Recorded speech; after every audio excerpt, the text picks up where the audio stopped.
where shadows whisper, darkness hides. We're diving deep into the unknown. On a journey, you're not alone. From haunted halls to specters lost, we'll guide you through the eerie frost, with tales that chill and spirits roam. A freaking awesome paranormal show. Ghostly whispers, ancient tomes, mysteries in haunted homes. Brace yourselves, it's time to go. The freaking awesome paranormal show.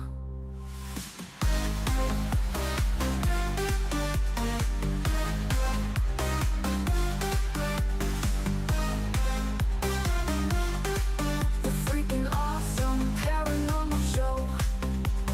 Ghostly whispers, ancient tomes, mysteries in haunted homes. Brace yourselves, it's time to go. The freaking awesome paranormal show.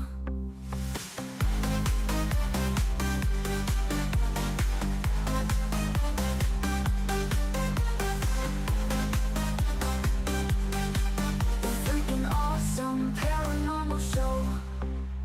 Welcome to the midnight tide, where shadows whisper, darkness hides. We're diving deep into the unknown. On a journey, you're not alone. From haunted halls to specters lost, we'll guide you through the eerie frost, with tales that chill and spirits roam. The freaking awesome paranormal show. Ghostly whispers, ancient tomes, mysteries in haunted homes. Brace yourselves, it's time to go. The freaking awesome paranormal show.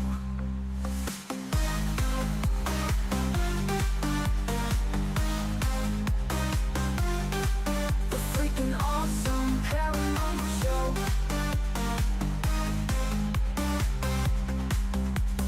Ghostly whispers, ancient tomes, mysteries in haunted homes.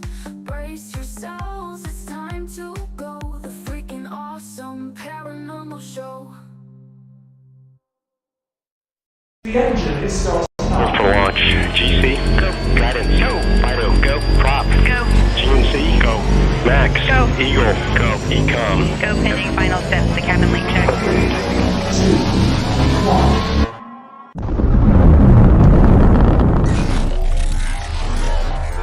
Is there anyone here that would like to communicate with us?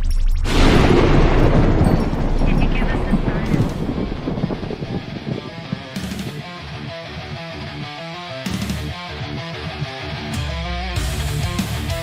Welcome to the Rift Nation Network, the RNN, putting a slide in your glide and a dip in your hip. Welcome to the mothership, the home of the travelers of the universe. With shows throughout the week, you can find us at Instagram, Twitch, Facebook, YouTube, Spotify, and more. Everything you could want, everything you could need right here, right now. From the paranormal to the supernatural, from comedy to the spiritual. And now, your featured show. Shall we begin?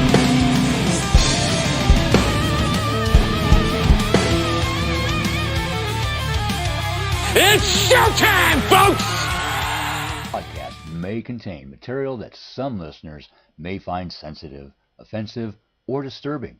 We strive to create respectful and informative content, but topics discussed may include mature themes such as violence, explicit language, or controversial subjects, triggering content including discussions related to mental health, trauma, or other sensitive issues, explicit language. Occasionally, our guests or hosts may use strong language. While we aim to handle these topics with care and empathy, we encourage listeners to exercise discretion. If you find any content distressing, consider skipping or seeking support. Remember that this podcast is not a substitute for professional advice. If you need assistance, please consult a qualified expert.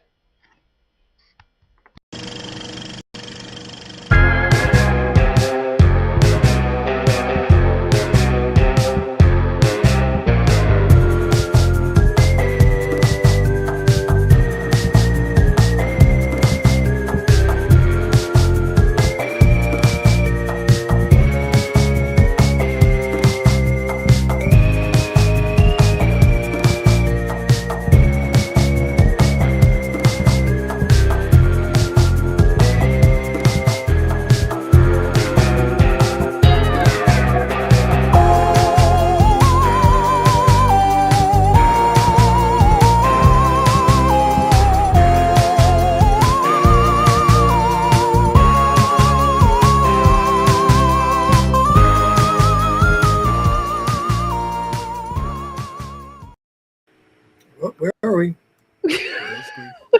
Where'd we go? Where are we? Where are we? Hang on. What happened? This is a first. This is a first. I've never seen such.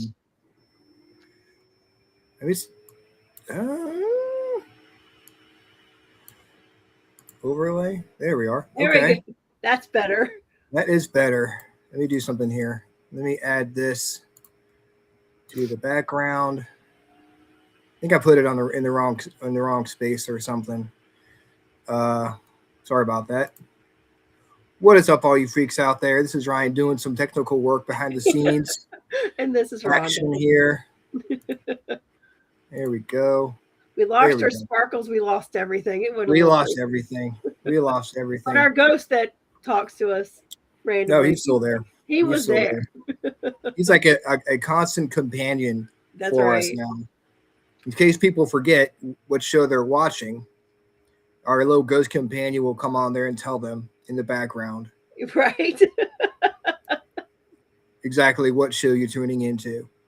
So what is up, guys? Welcome to the Freakin Awesome Paranormal Show. Did you have a good Easter? I did. It did. It was a great weekend. Me too. It was fun. It was a good weekend. I went to Walmart and I bought some stuff for RJ for Valentine's Day for Easter, and I bought him a little. I did a little TikTok video about this, but I bought him a little Hello Kitty doll. Oh, but it was one of the other characters, and I was looking at it, and I noticed that the Hello Kitty doll has a little butthole on the bottom of it, a little star looking thing on his bottom. Like, I was like, why?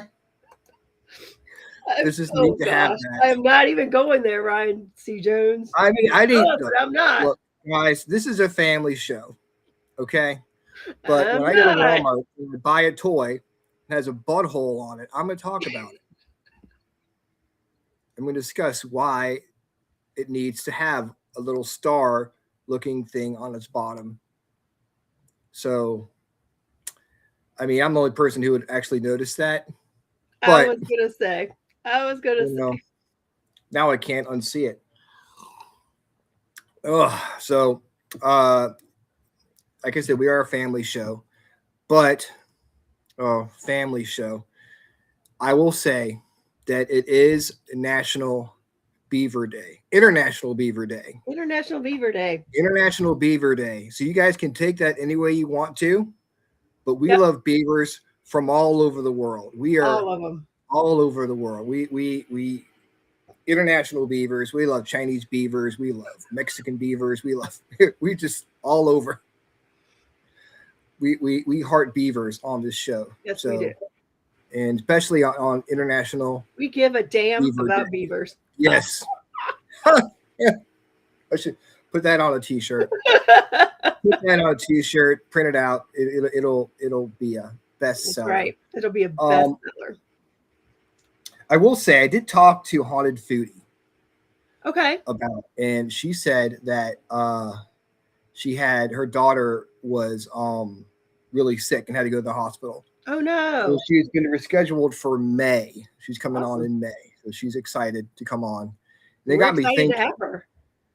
You know, we've had some interesting luck with guests, or guests have had interesting luck with us trying to get on. Like one girl coming on had brain surgery. Yeah. And then I'll put this out there that we're going to cause you issues. I know, right? No, exactly. Our guests. That's right. You're going to run off all of our guests. We're bad luck. That's not what I'm saying. So trust me, that's not what I'm saying. There has been things happen. Yeah. You know, things do happen. Beaver fever. Exactly. Put that on a t-shirt. Put that on a t-shirt. I have beaver fever. Beaver fever. Oh, Lois Clark. Is there? What is that? Love is that beavers. Look, she has an oh my emoji God. for it. Yeah, exactly. That's funny, Lois. Here we go, Lois. There's an emoji for that. There's emojis for just about everything. Yep. So I had a good time at the beach. It was fun having my family listen to the show. They enjoyed it. That was fun having them. They were fun. They were keeping the chat going. Yeah, Keeping everybody talking. That was a lot of fun. Yeah, we had a good conversation last week. I enjoyed that a lot.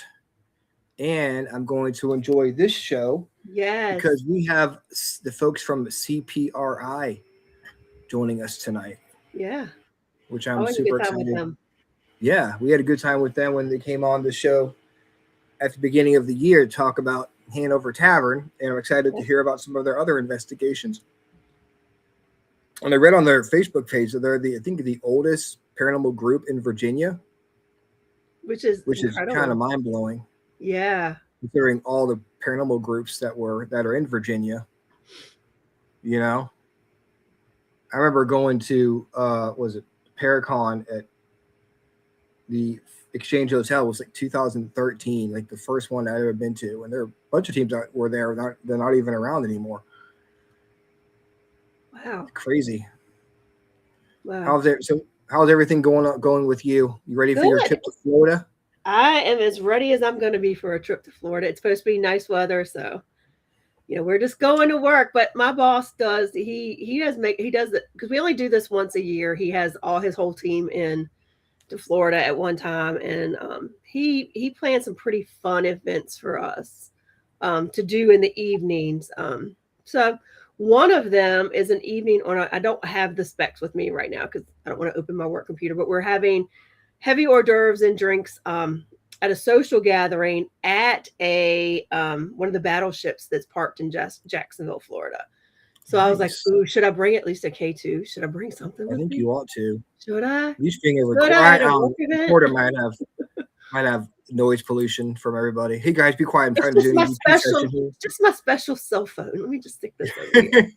Just sneak off one of the But yes, I'm really excited. It's gonna be a lot of fun. Be a lot of fun. You ought to talk to your boss and be like, hey, we should move these Florida trips to like January, right? February, right? Like when it's cold. The problem with that is there was one in early February I was supposed to go to. Unfortunately, I had another reason I couldn't attend because I actually I'm weird. I have two bosses, but she had planned and she does something at the beginning of February, and I had an appointment there where I couldn't go. But had I had to go, I wouldn't have been able to go because of the snowstorms and stuff here. I would have got. Was that this February? Yeah. Damn. Yep. So I would not have been able to go. So. Well, there you go. Worked out then. So that's the problem. They do it in the winter, which is great, right? I can get away from it if I can get out of Virginia. Yeah. Yeah, but luckily it doesn't really do that, like the ice and stuff. That doesn't usually happen that often here. Yeah. I think this year was an outlier. Yeah. Hopefully it's not a sign of things to come. But yeah, knock on wood now. So knock on some wood. Ryan is not going to jinx us this year. We'll start knocking on wood now. Nope. All right. Well, I think we should. What should we do? Talk about Cabin Con real quick. Cabin Con. Yay, Cabin Con. That's almost almost a month away. A month away. May 15th and 16th at the Cabin on 360. It's an all-day thing. They have all night for the two investigations, Friday and Saturday. You can get your tickets at www.tco360.com. There can be a lot of cool people there, teams, vendors. There'll be food truck out there. It's going to be a lot of fun. Yeah. We some friends that are coming all the way from Ohio. Yeah. To come out. Our friends from 13th Floor Haunted Media Productions are going to be there. I'm super excited about meeting them, and hopefully me too. And spending some time with them. So that's good. Yeah. Awesome. You can get the guys from CPRI to come out and join us too. Yeah. Awesome. Come say hi. Yes. So before we bring them on, yes, I think we need to learn how to live our lives. I can do that. And I don't have to shuffle them much because get one more. Let's just pull from the middle. Let's see where we get. Ta-da. We got The power of empathy. The power of empathy. So usually I would say, I feel like this is like taking me on a different path than normal. Sorry, I just got distracted. It says we're both Rhonda. That's hilarious. Oh, I am Rhonda. Um, it says which I am very empathetic that you're being me tonight. No, I'm just kidding. I'm a Cupid. I'm usually a I would say, that's just about making sure that you're taking a moment, to take a breath before you say anything. But I'm looking at it tonight and I'm feeling a little bit different about that. And I feel like it's not so much the empathy you need to have for others, but maybe the empathy you need to have for yourself. And, calling on whatever is spiritual to yourself, and your higher power or your higher being or whatever that is, to make sure that you're giving yourself some grace. We've got trying times right now. I probably all of us, I won't go into depth, but we're kind of watching social media. We're watching the news today, like what's going on and things. And I think it's time to just give yourself some grace. We always want to make sure we give others grace and understanding and accept that they might feel a certain way, but accept that you might too, and accept that you might just wake up one day and just not feel like dealing with the day. So just make sure that when you're setting up your day and you're getting going, that if you're just not feeling it, accept that and move on. Just do what you have to do to survive what you need to for yourself. So make sure you're having grace with yourself, giving yourself some pep talks if you need to, but don't beat yourself up too much if you wake up in the morning and it's just not your day. And you don't have to be happy every single day. You don't have to be in a great mood every single day, but you can control how you react to the world around you. So just give yourself some grace, recognize that you're not feeling yourself, and just make sure you don't take it out on others. Yeah, I think that, like right there, where you said you don't have to be happy all the time. Yeah. But you can control how you react to the situation you're in. Right. I might wake up and I'm in a bad mood. I know I'm in a bad mood. I do everything I can to shake said bad mood off. But I'm still in a bad mood. And I just need to recognize, okay, I'm in a bad mood. So I need to be very careful with what I say to others today. Because it's not them, it's me. I'm the one. It's my stuff. Yeah, I mean, nobody's happy all the time. You have sometimes you have this like skewed world view, like you have to be this certain way all the time, and nobody's like that. Yeah, that one, normally I would say about what we need to do for others, but I really feel like this is about accepting yourself. For whatever reason, I feel about it today. Well, it kind of goes with what you can do for others, because the way you react to other people will affect them. Like if someone comes up to you and you're like, fuck you, because you're mad. Yeah, you might want to say it. Yeah, that might be the first thought you have. It just doesn't need to come out of your mouth. Exactly. You could say it up here, and then you say, God bless you, and move on. God bless you. Bless your heart. Bless your heart, move on. Bless your heart. And that will be like, oh, she's so nice. Look at her. She's blessing my heart. Wow. What a great girl. I'll just make her day. Or make that, So we are affecting other people by what we're doing. Right. So there we go. We're affecting yourself and other people. That way you won't feel bad later, because the negative energy you're putting out, and you feel like, oh, I should have said that. And you're thinking about it. And I don't know you, but sometimes when I have that internal dialogue and I'm laughing to myself because I'm not saying what I want to say, I find that so humorous. It puts me in a good mood. Yeah, and then I get lost, and I don't know what the other person is saying because I'm going through stuff in my head. Like, I'm sorry, I wasn't paying attention to what you were saying. So, great card. I think that would be a great, great way to just look at life and be like, hey, you don't have to be happy all the time, but you're also watch what you say to other people, because you don't want to start drama. Yeah. Excuse me, a little coffee burp there. Decaf coffee.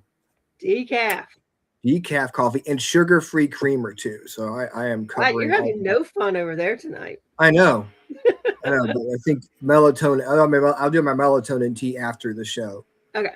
So, all right, guys. Tonight we are welcoming the folks from CPRI onto the show here.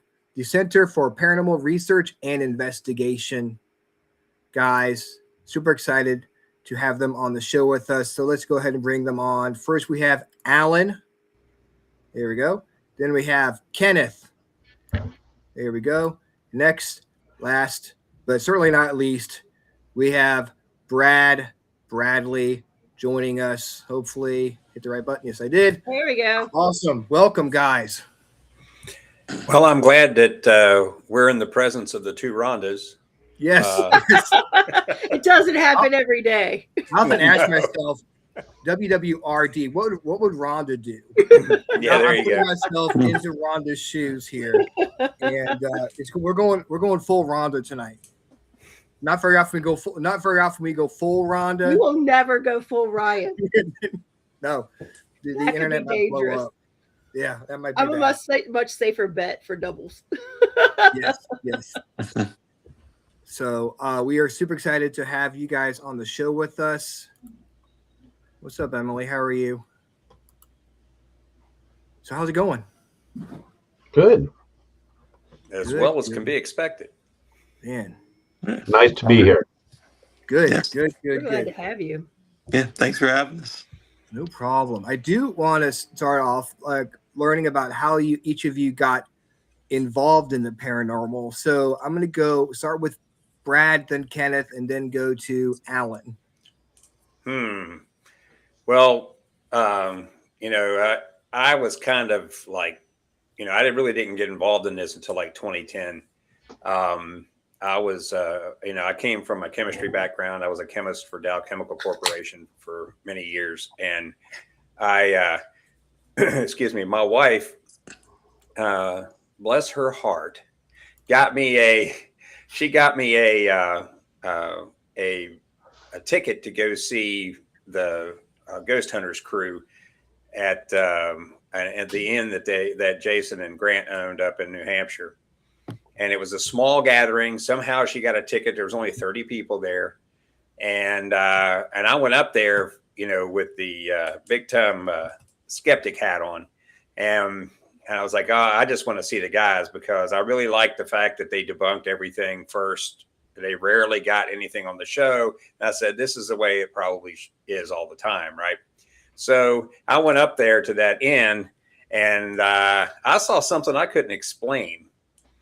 And I heard things I couldn't explain. And so Jason and Grant actually got me hooked up with our founder, Bobby Etrestein, and for CPRI's founder. And she brought me on, and I got involved there. And I've been trying to figure out what the heck I've been seeing and hearing this whole time.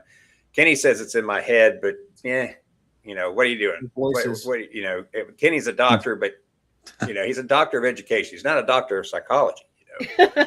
I hear voices all the time. We believe that. Yes. I'm right there with you, brother. But that's how I got involved in it, and I've been doing it ever since. All right, I guess I'm up, huh? Yep. Sure. So, I never really had a paranormal experience. There's so many people that say, hey, this happened to me, that happened to me. I'm a high school science teacher, and I was one day grading papers, and my wife turned on Ghost Hunters. Is when it first came out many years ago. And she was like, just kind of watching it, and I'm grading papers and whatever. And all of a sudden, they hear a sound. And I look up, and I'm like, there's got to be something there. So I watched the first episode I've ever watched of Ghost Hunters, and I kept watching and watching. And I kind of got to the kind of deal of, well, what can make a sound that's not there? So I was more of the, how can you see something that's not there, or something that walks through a wall, or whatever you may hear. And, ended up going through, I found another group before us that really wasn't what I was looking for. I'm more of a science-based person. I want to know how, why, how all this stuff happens. And I did a Google search and found CPRI, and, ended up contacting them. And that's kind of how I got into it. So, I never had a paranormal experience until I got with the group. So I was kind of a little different than what everybody else kind of says usually. Yeah, we always say you're different. I'm very different. Unfortunately, I'm sorry. You're special.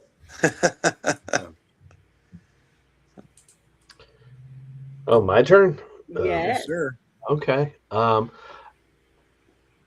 guess all the way back to as far back as I can think, just being a little kid, I was fascinated with, you know, UFOs and ghosts and, cryptids, and checked out every book I could on that growing up. And the place that I grew up in was an old home in a neighborhood in downtown Richmond. And we actually had some activity in that home growing up. Yeah, it was real sporadic, kind of non-interactive stuff. But I was fascinated by it.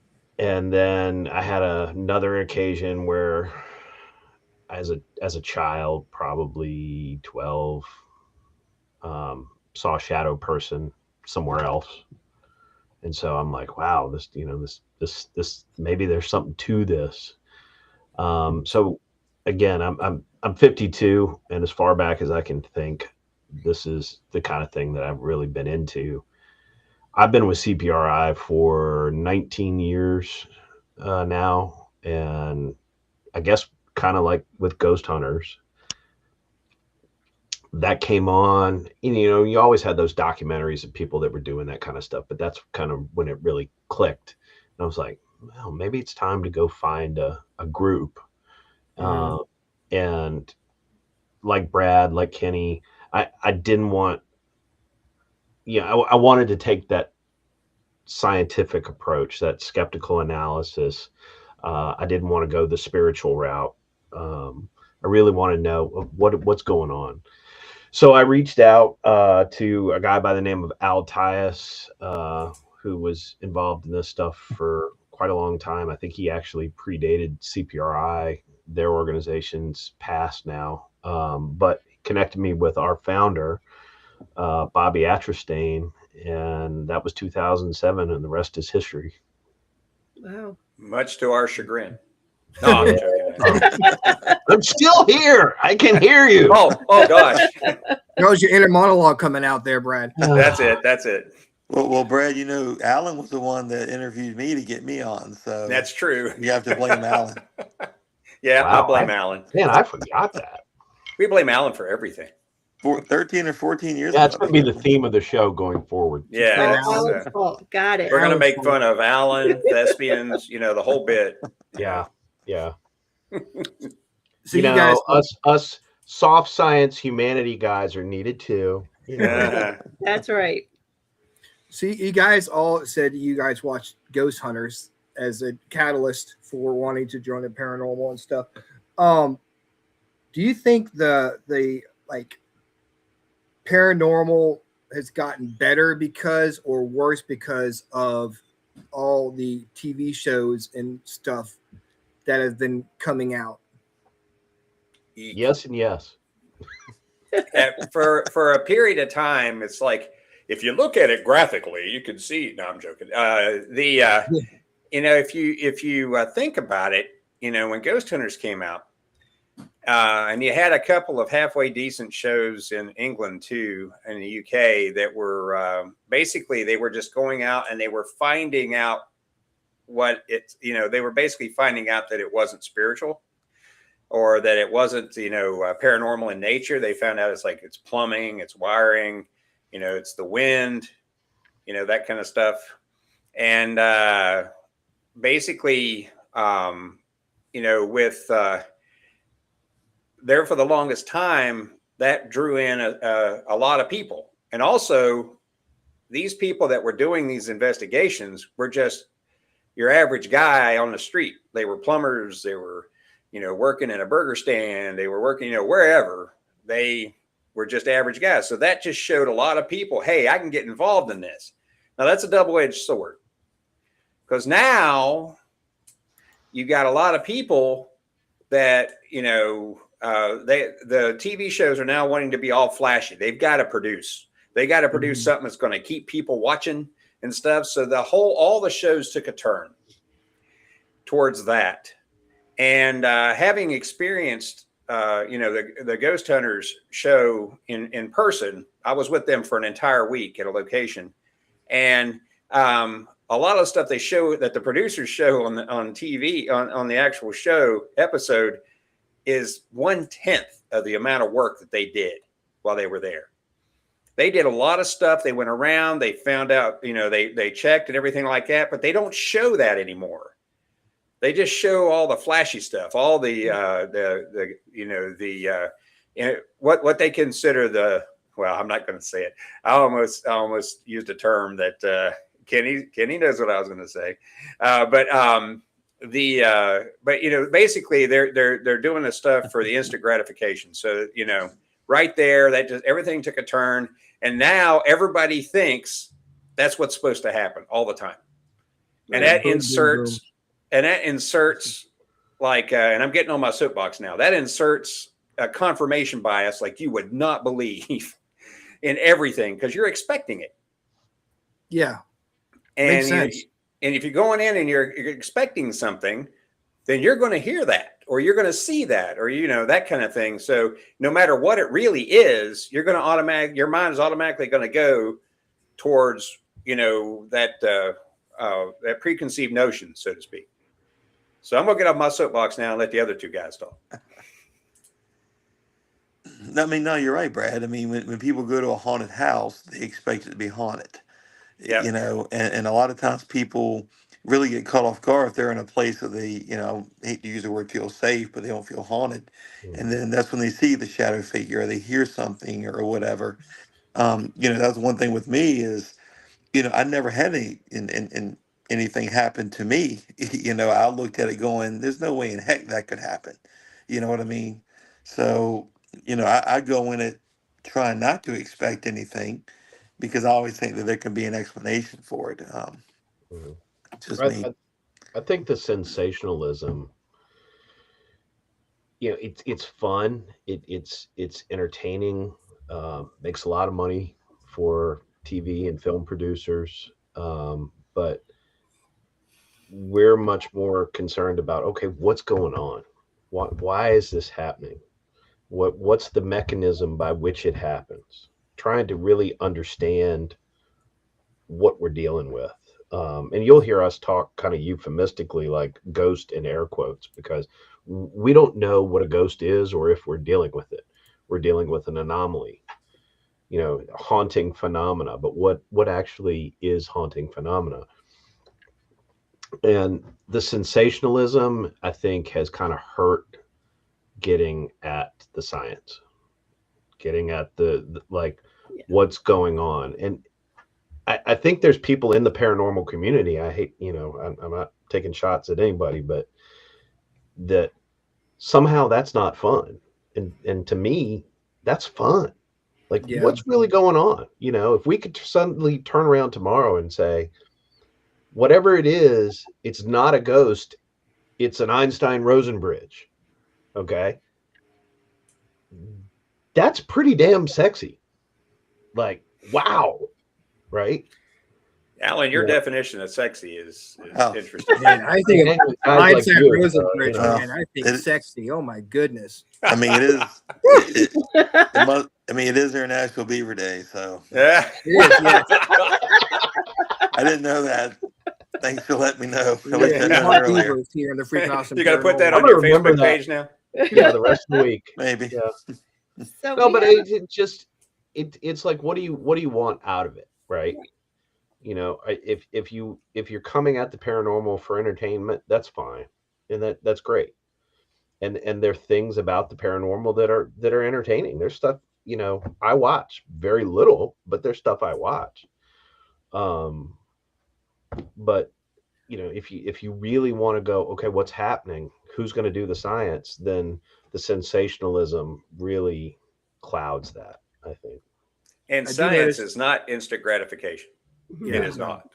And because you got to continue to do it multiple times over and over and over again, just so you can get reproducibility and you can show statistical significance, the whole bit. You got to do the work. And a lot of people, they don't want to do the work.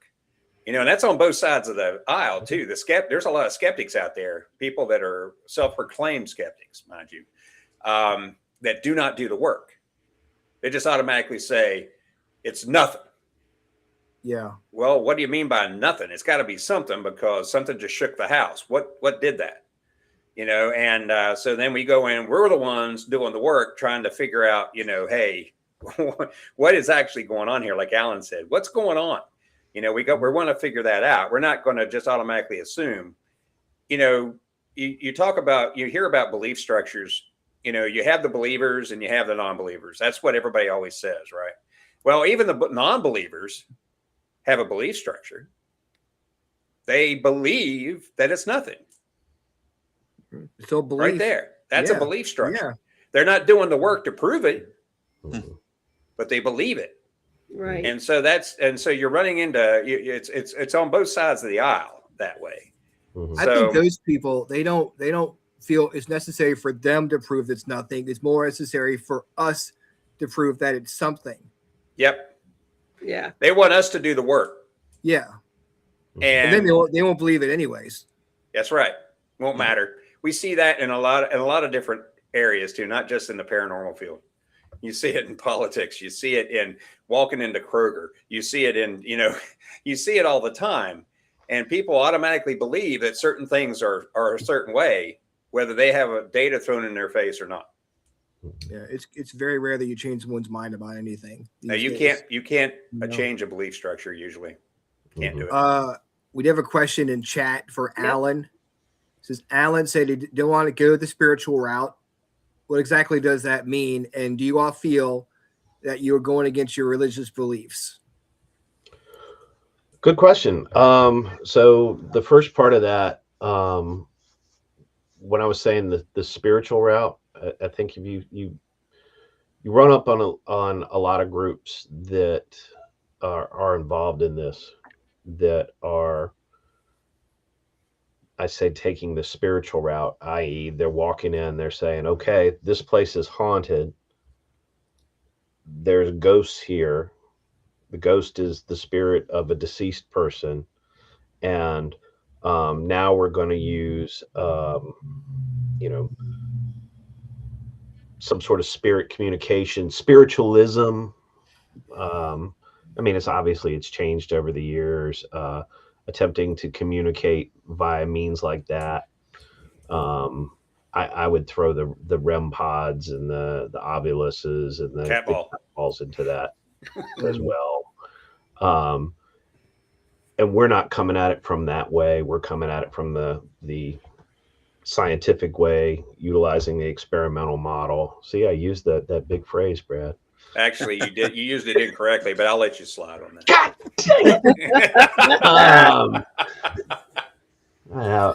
You could try. Experimental design. Sorry. E for effort. Here you go. But that's the route we're taking. We're not coming at it from the spiritual or the spiritualism route. As far as our beliefs, if you were to hang out with us at a meeting, or if there's a number of us at a research project on site,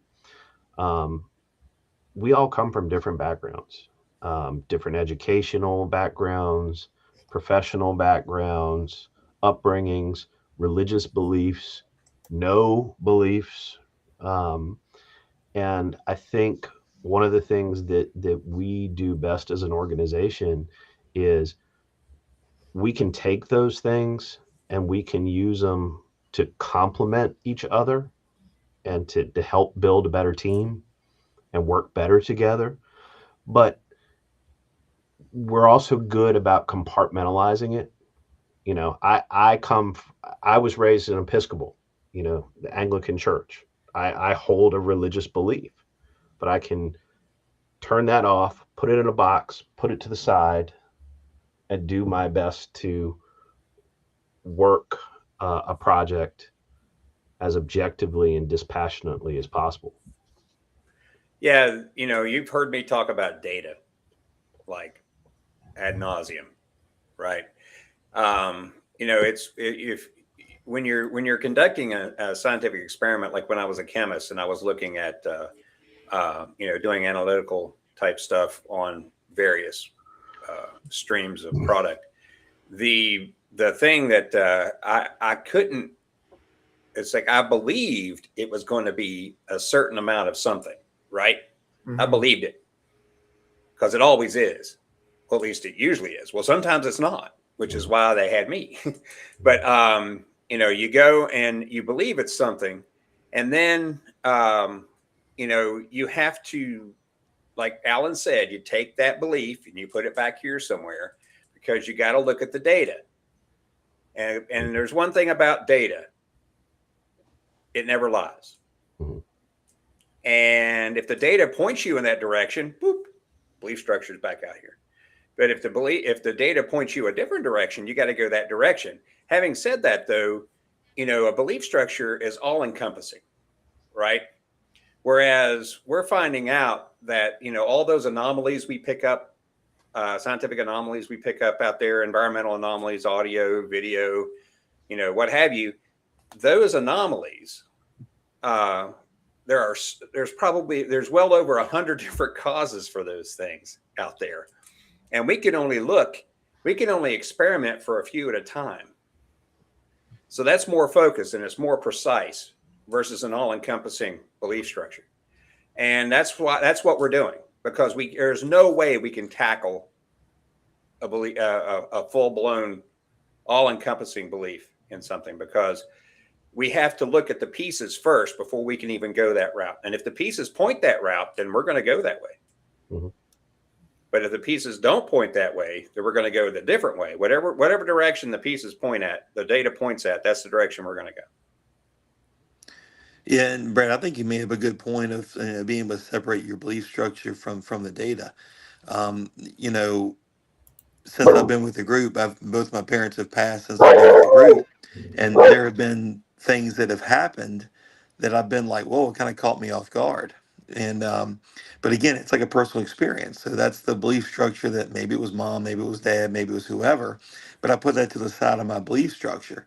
You know, if I had data loggers running and all that stuff, then that's kind of what I wish I had. But obviously, we don't have that, you know, all the time. But then you put the belief structure to the side, because like I said, I was raised in the church. You know, I was, you know, pretty religious, and you know, but when I separate that from the data, you know, I think that's what makes us a good scientific organization, is we're able to separate that and do say, okay, what does the data say? You know, if I was in that situation where I thought I heard my mom or my dad and there was no data, then you know what? Maybe it was my imagination, maybe it was my mind or something. You know, but if the data had a big old electromagnetic pulse, or, you know, Geiger counter hit, or electromagnetic field or something, then, you know, maybe we'd have something. So yeah, I agree. You know, being able to separate that belief / religious structure to the actual science, I think is what makes CPRI pretty good. You know, we have a lot of, like they said earlier, a lot of people who believe, who don't, who are in the middle. You know, but we all look at that data first, and we all, you know, I think we do a good job of separating data versus personal beliefs for the most part. So I have a I think question. we all It come just from professions that, like, where you have to do that are fact and data driven. I spent a career in law enforcement. I'm still in law enforcement. Brad was a chemist. Kenny is a scientist teaching earth science. We have engineers, we have sociologists, we have a medical doctor. You know, all of these are facts and data driven occupations. Some coming at it from the hard science, some coming at it from the soft sciences, but all that I think helps. So I have a question. I was watching a podcast before this one that some of our friends put on, and it's something I've been hearing. It's just terminology that if you're in the paranormal, you hear over and over again. And they were kind of discussing, and I'd love to get you guys' take on this, because you do come from a scientific part of this, and that's the difference between intelligent and residual hauntings. They were just kind of talking about that. And then the question came up was, could a residual haunting be intelligent? So I would just like to know from your research, what you found when you were in the field. What have you found any proof that there's a difference? And what are your thoughts on that? Hold on, take it I away, gotta go Brad. get Brad's soapbox. Stand Take by. it Get away, myself. Brad. Here I go. Thanks, Ellen. I think he's got it right behind him from earlier. Yeah, it's right here. Yeah, if you think about it, if you the term intelligent is kind of a misnomer, because how do you know that? You don't, and there's no way you could. You can assume it, but there's no way you could really know that scientifically, per se. But that if and the same thing goes with residual. That kind of implies that there's an imprint on the environment, right? Don't know that. We can't say that. So we kind of call it like interactive and non-interactive. Interactive stuff is like things like doors move, chairs move, somebody touches me, what have you, that kind of thing. It interacts with the environment. And cold spots would be considered interactive. Hot spots, by the way, we've seen more hot spots than we've seen cold spots, which kind of implies a lot if you watch Supernatural. But anyway, but then we, in regards to the non-interactive side, it seems like there's an environmental catalyst that triggers that stuff to play. It's almost like a recording, but we can't really say it is a recording because we don't know that. We just know that non-interactive stuff, like the same kind of voice happens over and over and over again. We've gone, multiple places, and we always hear at least one thing that's common everywhere we go. It doesn't matter where we go. One thing is common, and it's a non-interactive, where the heck did that come from? It happens everywhere that we go. And so that right there, you could consider being, something that's not necessarily interactive, because it's not interacting with anything. So yeah, that's kind of how we look at it. When you call it intelligent and you call it residual, it's kind of, it implies a lot that it's not really. So you need to make sure that, I'm having trouble. I just got an error message pop up here in front of me. It says, oops, something went wrong. Try reloading the page. I got it. It's gone. Okay. Still happening to me. But anyway. Must be intelligent. Yeah. But anyway, but that's kind of how we have to look at it. You have to look at until you're able to get more data around that situation, because we're just now dabbling. We've got terabytes of data. I would say 2 terabytes, 2.5 terabytes of that data is about regarding non-interactive type activity. I was getting ready to ask that. So are you actually finding that there truly is non-interactive activity from what you've been researching or what you've noticed? Do you actually see that where I don't know, is there something that you see that happens? And I guess that's hard. You brought up the point that you need to do something repeatable, but it's very hard to, like most investigators, it's hard to be able to spend 28 days, 50 days at one location to see if something is really happening at 3 p.m. every Thursday, the third Thursday of a month. It's kind of hard to get there. And it may not be like that. Non-interactive just means it's not interacting with the environment. Okay. And that's it.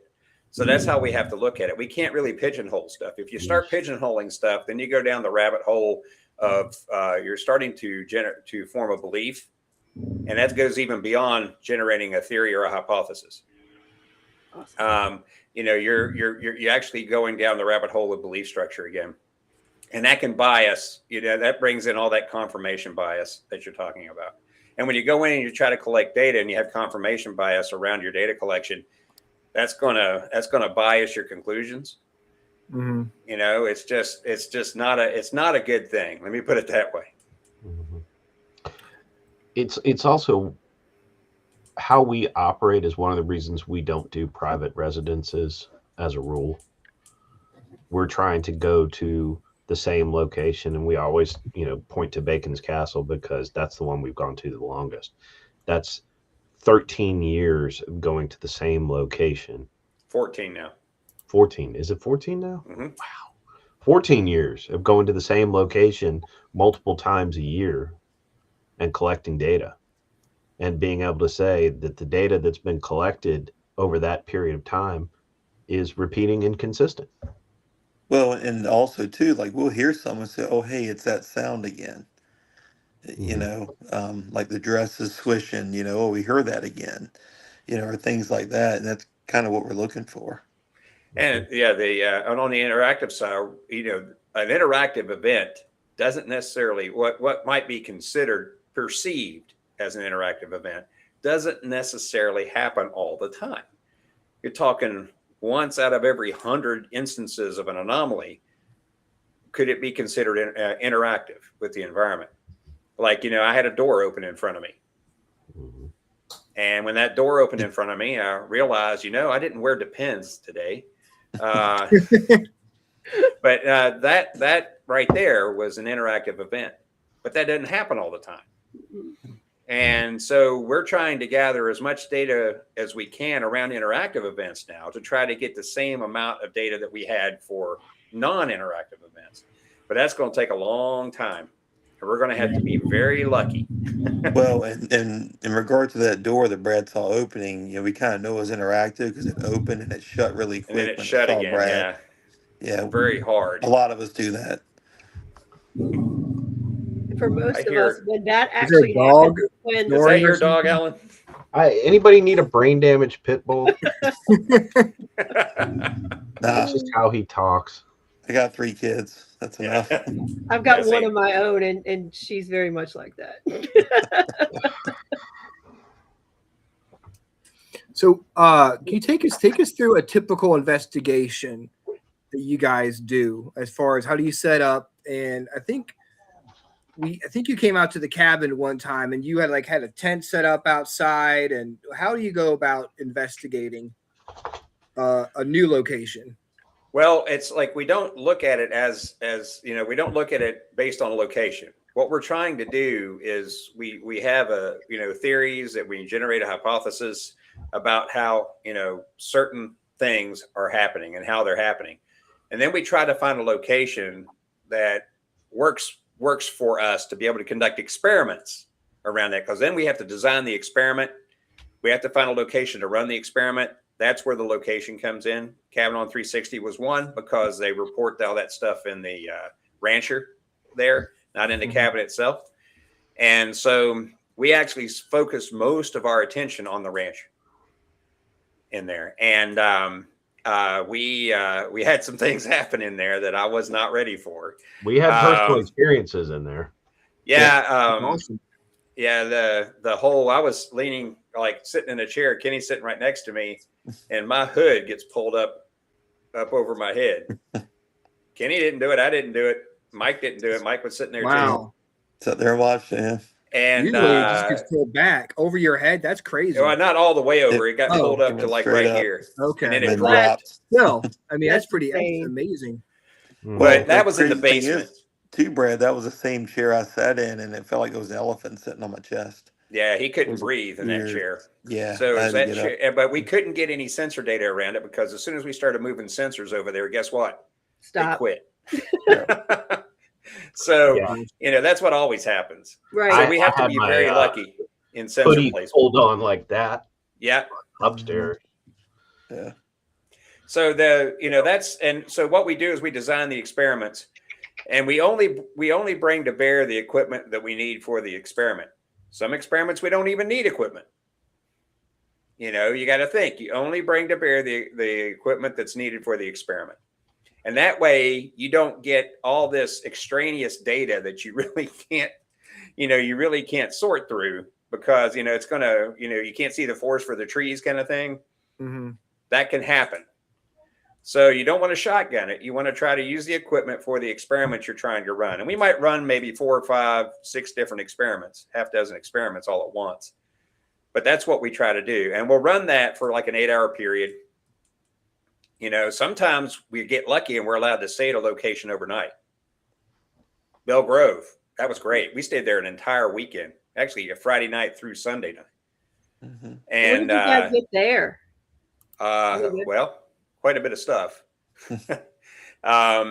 We've gotten at Belle Grove, we actually had one of the first times I've ever seen an infrared flare, where our infrared camera that was sitting outside saw the entire interior of the house flare all at once with infrared light.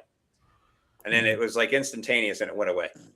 So we saw something like that. We also had somebody yelled my name when I was in there. That was weird. I thought it was Kenny, actually. And Kenny was outside. I was the only one in the house. I didn't know that. And I thought Kenny was in there with me. And I thought I heard somebody go, Brad. And I'm like, what? You know, like I'm in the middle of rolling cable. What do you want? And nobody was there.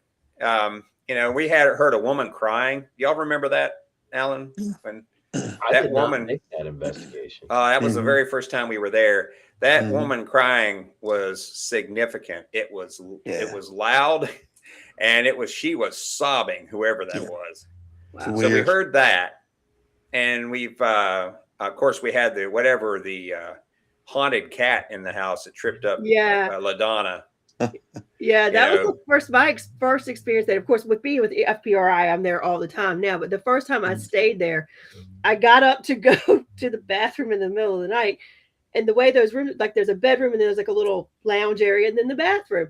And I get up and I'm walking and I literally go, hi, kitty. And went to the bathroom. I was like, wait a minute.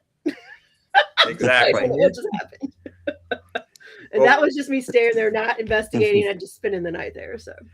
Yeah, Bell Grove, was a very, when Michelle let us stay there for that entire weekend, of course, we ran into something not paranormal that scared the living bejeebies out of us. There was a brush fire that occurred across the highway from it, and it came right up to the street and threatened to jump across the road into the field right next to the house. And if that would have happened, we would have been cut off. And we were all thinking, well, we leave the equipment and jump in the river. That's what we're going to have to do.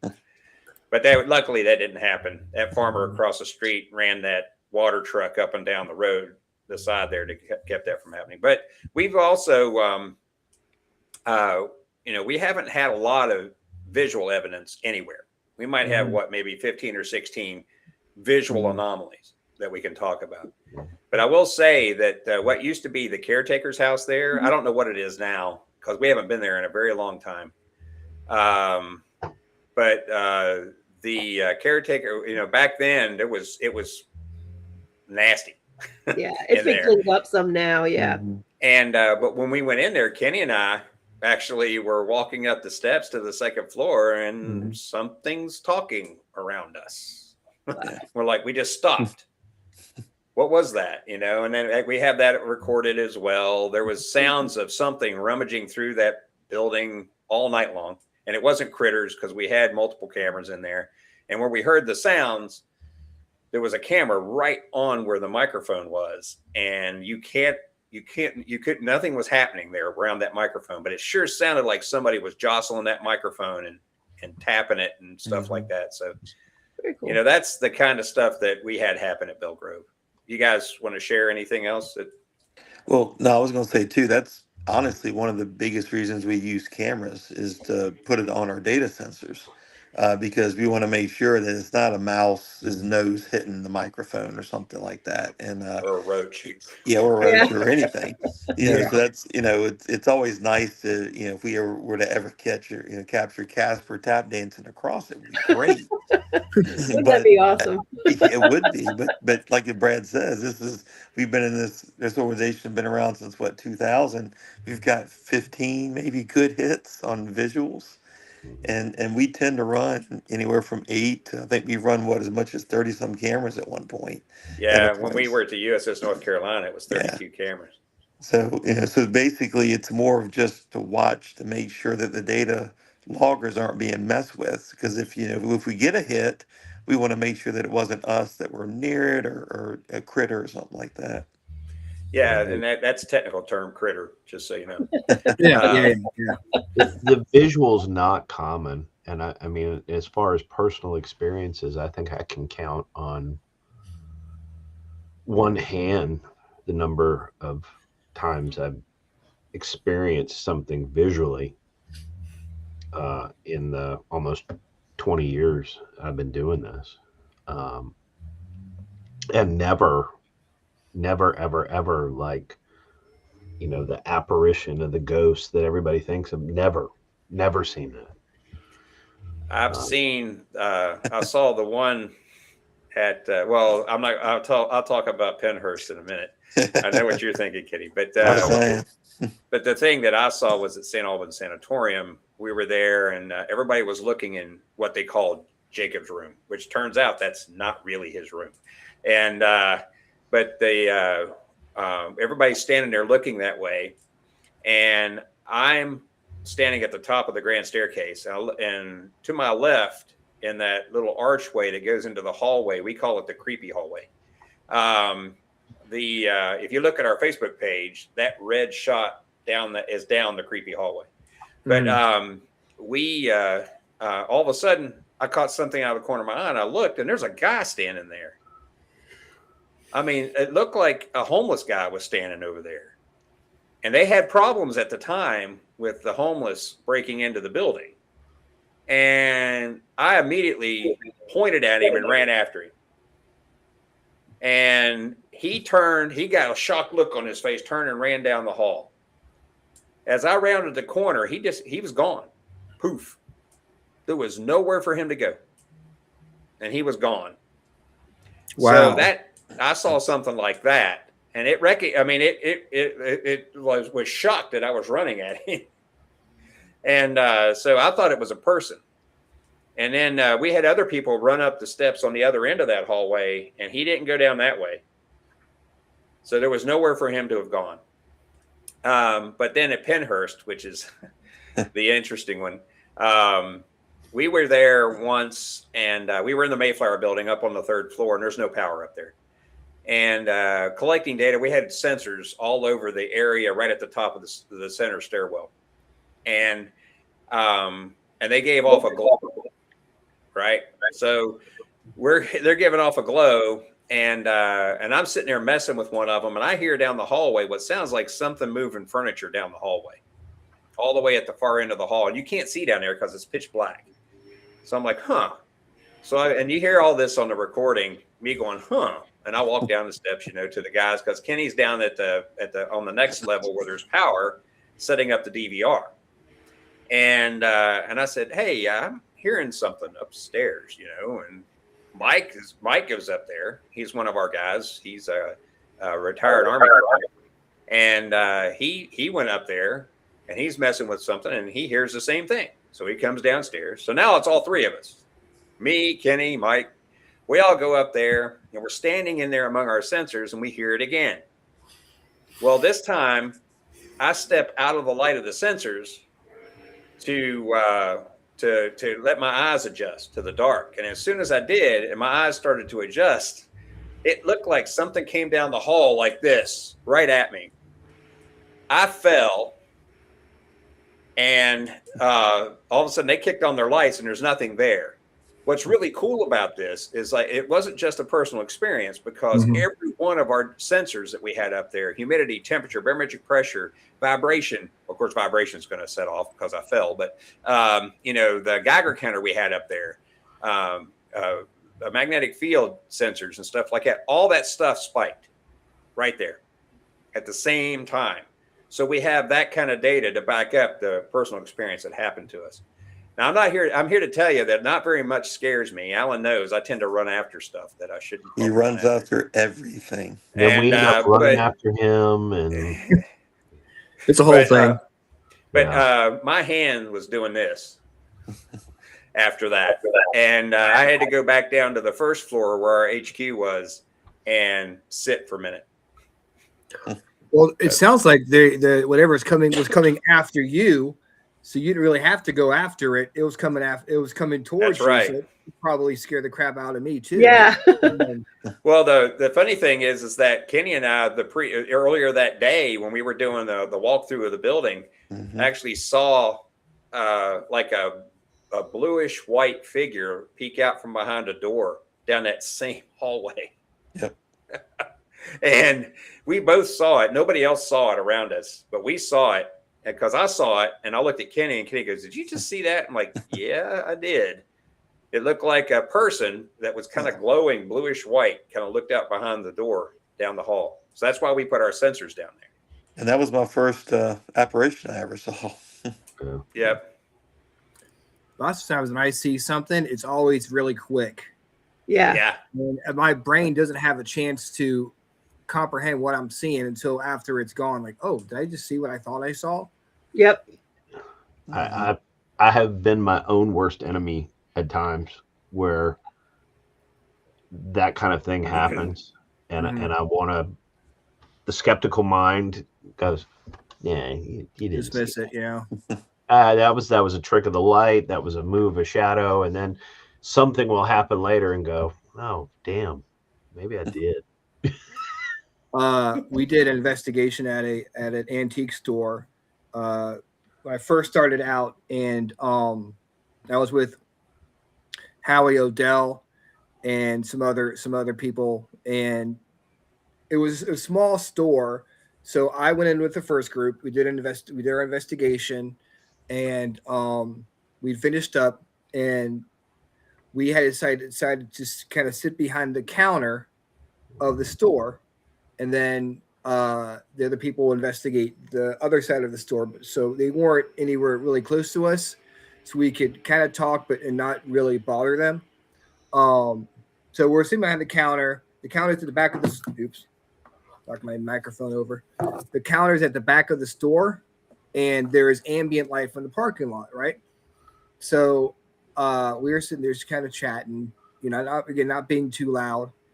And I look up and I see this bald figure right in front of me come up and slam the counter down. I was sitting facing the window, and the girl next to me, I think it's the owner's wife, was sitting next to me. She was facing the window. The guy slammed the counter down. We both looked at each other like, oh crap, he's pissed, because I thought it was Howie, telling me to be quiet. It didn't say a word, just slammed his hand down. All right. I could still see it in my head. The investigation ends, and we're cleaning up and stuff. And I go, I'm like, look, I'm sorry for, being so loud. I thought we were being fine. He was like, what are you talking about? We were on the other side of the store the whole time. So, I mean, I saw something. I didn't even realize what it was, because I thought it was Howie telling us to be quiet, kind of like what Brad said when someone yelled his name. He assumed it was one of you guys. So, I mean, it's pretty crazy how stuff like that happens. Yeah, well, that's another thing too. If you had gone into that place as like a haunted house and was looking to be scared, you probably would have been like, "Oh my God, what the heck?" and run out. Yeah. But from a skeptic perspective, you want to investigate, kind of what Alan says. We're going to stop, we're going to look, we're going to listen, we're going to take all our five senses as much as we can to figure it out. Brad's going to chase after it. We're going to chase after Brad, and then and then once it's all said and done, and we kind of talk about it, that's when we sit there and think, "Oh wow, that probably wasn't a good idea. What was that?" So well, you remember we do conduct experiments the wrong way. We picked up on a ball of heat at a location called Old Brick House down in Colonial Heights. Yeah. And we picked up on it. It was a ball of heat about this big, right? And you could tell because, we did something stupid and put our hand in it. Hey, let me pause you right there. Okay. He's in the house, and he's radioing this back, and we have a RV out front. Myself and Rick, another one of our cops in the crew, are sitting there, and we're watching the video, and we're listening to Brad on the radio, and we're like, he's not gonna. Oh my God, he just did that. Actually, I wasn't the first one. Listen, Christian did first. Listen, observation is touching. That's your sense of touch. And I wanted to figure out where it was. Yeah, well, we definitely touched it. And then after we were through, touching it, we realized that wasn't too smart. If that's an Einstein-Rosen bridge that we just reached in and touched, we might have an irradiated hand. So we started running a Geiger counter over our hands to make sure we didn't do something. But we would have had data. We would have had data on our hands. That's true. It's all about the data, Brad. Yeah. All about that data. Oh, yeah. For the love of science. That's right. For the love of Put that on science. the t-shirt, for the love of science. We'd have a question in chat, kind of a long one. So yeah, I saw that one. Yeah. Have you went to locations that aren't known to be haunted to see if you get the same from a place that is haunted? If you go somewhere expecting it because you already know what's happening, isn't it tainting the scientific way of gathering evidence of the paranormal? Then she writes, let me add, I am a medium and I do feel ghosts will appear anywhere and anytime they see fit for what they're trying to achieve. And the answer to that is yes. We've one of our members who was supposed to be on tonight, Jack, I'm not sure what happened to him, but he just walks around business meetings, buildings, stuff like that, mall, movie theater with a recorder all the time. And he gets, because you'll hear anomalous stuff all the time with your ears, but there's so much noise around you that you can't distinguish it from the noise. So he's able to sort that out. And lo and behold, he's picking up stuff like in the middle of a Mall of America. What the heck, and he's picked up stuff in church, just different places like that. And we found too that we've gone to places, not necessarily because people swear they're haunted. Like, Old Brick House had no activity reported. Mm-hmm. And we went there anyway. Mm-hmm. Just to get, we thought at the very least, we're going to get background data. Well, it turns out we got some other stuff too, but we thought we'd get background data. We're going to compare it to a house down the river because the property is kind of related to Bacon's Castle in a way. The property was purchased around a little bit after Bacon's Castle was by the Allen family. Actually, the Allen family didn't purchase Bacon's Castle; it was granted to them. But the people that owned where Old Brick House is at Conjurer's Point, that's around the same time. So we said, hey, we'll get data, and it turns out that we were able to get some the non-interactive type audio from there for sure. But we did get some visual anomalies down around the river itself, around where the old Indian village was that they've just recently done archaeology work on. And we did get some video stuff down there, which was pretty interesting. It's just a light in the top of a tree. Where did this light come from? And it's big. It's not little. And it had to be an infrared, because when we walked out to look outside the vehicle to look at it, we couldn't really see it. But on the infrared camera, we saw it bright as day, and it was about this big. It was pretty big. So we did see that down there. Now, we've been back, and we weren't able to reproduce that. So we're not sure what that was. But we were there not because it was haunted, but because we were hoping to get data around, like background kind of data to compare to other locations. That's how we started at the cabin. Honestly, I knew the story about what happened, but I had gone there a few times and done some work in the house. I didn't have any experiences. So I talked to Howie. I'm like, we can use the house as a way to train our investigators. And maybe it's haunted, maybe it's not. I didn't have any idea that it was going to be active or as active as it was or is, so kind of the same deal. And you said it was at Conjurer's Point. Yeah. I mean, with a name like Conjurer's Point, you kind of feel like there has to be paranormal activity. Well, there. the history of the place is such that Conjurer's Point, that's where there was a Native American conjurer that lived there in the late 1600s. And down in that property, down there close to the river, when around the time that the first house was built. And now it's a big neighborhood. It's called Conjurer's Point. And they have this one piece of property that the Old Brick House sits on. that's right above where the old Indian village was excavated. So it's a neat area. I mean, and it's a hidden gem. People just don't know it's there. And they give they give tours every once in a while. If you're a property owner down in that neighborhood, there's a dock down there you're allowed to fish on if you want to. Kenny wanted to, but yeah, you're not a property owner, Kenny. Sorry. Yeah. Well, There you go. I'll fish anywhere. Yeah. But it's a neat place.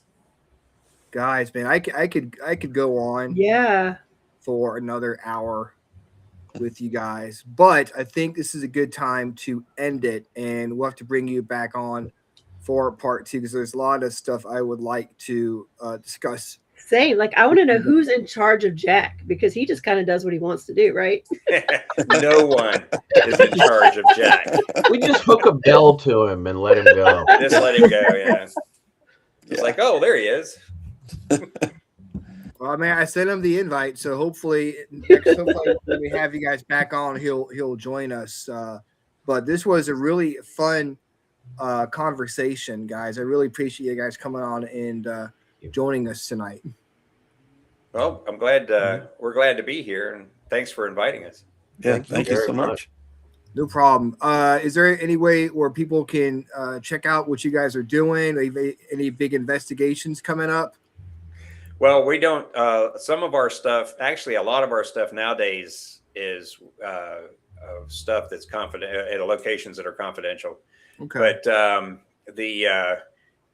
if there is going to be anything out there, our Facebook page is going to have it.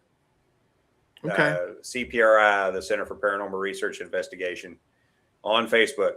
Go there and you'll see a lot of stuff. You'll see things where we're going to be giving 2 talks for the Department of Conservation and Recreation. One at Stanton River Battlefield. We're going to be down there giving a talk for them, and that's in June. Sorry, June. And then we're going to be in September. We're going to be at Mulberry Hill giving a lecture as well. Awesome. And we will be in Atlanta for Dragon Con. Yeah, Dragon Con. Oh, cool. This will be the third year Yeah, I think it's the third time. Part of the X track at Dragon Con, which I've been going since 2006, and Dragon Con's awesome. Yeah, we walked through that. When I first went down there for Dragon Con, I walked through the Hyatt with Alan, and as we're walking through, that's just like cheers, going, "Hey, Alan, Alan, Alan, Alan," and everybody knows Alan down there. But yeah, we give tip. We're on several panels down there each year. Very cool. And you guys were at at Galaxy Con? Yes. Awesome. Yep, we were there too, and we've been there a couple of times. We did Nightmare Weekend once, but that I'm not sure what happened to Nightmare Weekend. I think they moved it to Raleigh. We're a 501c3 educational nonprofit. Yeah. And so part of our mission is education. That's right. Talking to the community. We're an academic research organization, 501c3. And by the way, our donation link is actually on our Facebook page. So the last thing I wanted to mention that there's an Amazon Prime show that's following us around periodically at different locations. It's called Weird World Adventures, and it's on Amazon Prime. And they've already followed us around at Hanover Tavern, and they're going to follow us around in the future too at different locations as soon as we get the MOUs done. But it's a really interesting show. They go to different places all over the world. Historic sites, odd cultural sites, things like that, and we're going to be featured, I think, on season 3. They're on season 2 right now, and when season 3 gets out there, we're going to be on that season. That's so exciting, man! That's awesome. Very exciting. I'll definitely check that out. Let me know when it comes out. We'll have you back on. We can have you want to promo it. So let's do there you go. I'd have the lady that's the host too. She should be on. Her name's Mallory Mackey. Yeah. And she should be on too. Yeah, that'd be awesome. Yeah. I love Hanover Tavern. Yep. She was there all night with us. man, I bet you guys got a lot of cool stuff from that. Yeah, we did. That's We actually awesome. had one of those situations where all the equipment failed at once at one location, Oh all my of God. it. And then we turned it back on and it's functioning just fine. There, that's a good teaser. That's Yep. just like one little taste of what they captured Just a taste. on that show. So you guys need to watch the show to see what else happened. Yep. Guys. Well, guys, thank you so much for joining us tonight. And I will be in touch to have you guys back on in the future. Well, we can't wait. All right. Look forward Thank you to so it. much. You guys have a good night. Alan, have a good night. Kenny, have a good night. Have a great one. Thank you so much. And Brad, take care, brother. We'll have you on soon. Thank you so much. All right. Take care, guys. Well, that was fun. Always I really fun. enjoyed that conversation. There are so many different avenues we could have gone down with them, and I had so many questions in my head. I was like, oh, Me if too. if I go down these if I go down this road, it'll be on here for 3 or 4 hours talking, and you know, my back starts hurt a little bit when I'm sitting around for too long. Yeah. But we'll definitely have them on again, hopefully in the near future. But did you figure out when your flight is Monday? Yeah, I'm gonna do the show likely with Howie on Sunday, but not the music show. Okay, so we will do the music show a week from Sunday. Yep. Which is good because I haven't even looked at Me either. the music. Me either. So It'll just be easier. Yeah. If I'm done at 8 o'clock and not 10 o'clock. So yeah. All right. So next week you'll be like, I I know will you guys be in can be Florida. all sad. I will be catching the replay, or if I get back to my room in time, I'll be in chat with everybody. Next week is going to be double Dana. Double Dana. Double dose of Dana, because we Double have dose of Dana. Haunts of Richmond joining us next week, and my special guest co-host is going to be Dana Marie Vollmer.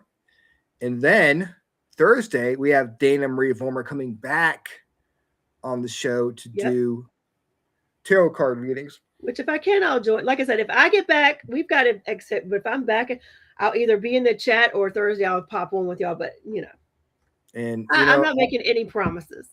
It's but fine. y'all were doing It's all good. It's all good. We're gonna have a good time. Yeah. But and you guys don't be depressed because Rhonda's not going to be here. I'll be back the next Tuesday and Sunday. I'll Thursday, be back that Sunday Yes. with music. So next we'll have Rhonda back on Sunday, so you guys can turn that frown upside down. And only just for work. I wouldn't leave y'all if it wasn't what paid my bills.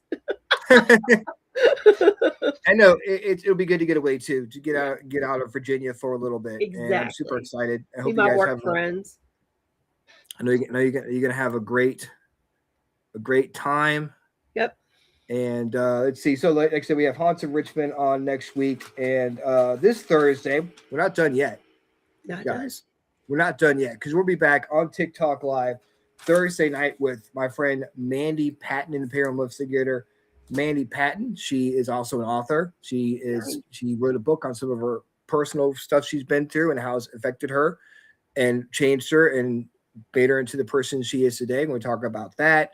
It's going to be a whole slew of different stuff going on this Thursday night. So, guys, thank you so much for checking the show out tonight. Thank you to the folks from CPRI. Thanks for all the great questions. Yep. That we had in the chat tonight. It was a lot of fun. I like the way they investigate. I like how they, I would love to just because I might be spiritual, but I lean to the scientific side. So I'd love to just like sit in on an investigation and understand how they set things up and things like that. It'd be really cool. I mean, that takes forever. I want to talk to them about that. That takes forever to go through all the stuff. Yeah. Like 30 cameras. Just observe them one night. That'd be cool. 30 cameras. I barely want to go through one like hour of EVP replay, but 30 cameras, that's got to take forever. Yeah. To go through, and if you find something, you got to rewind it and go back. It's just, man, I bet it's a lot of work. Yeah. A lot of work to go through all that stuff. And the fact that they do it like all the time is pretty amazing. So guys, Thank you so much again for joining us. And of course, we'll be back on Thursday night with Mandy Patton. Same freaking awesome time. Same freaking awesome show. Good night. Bye. Good night, everyone.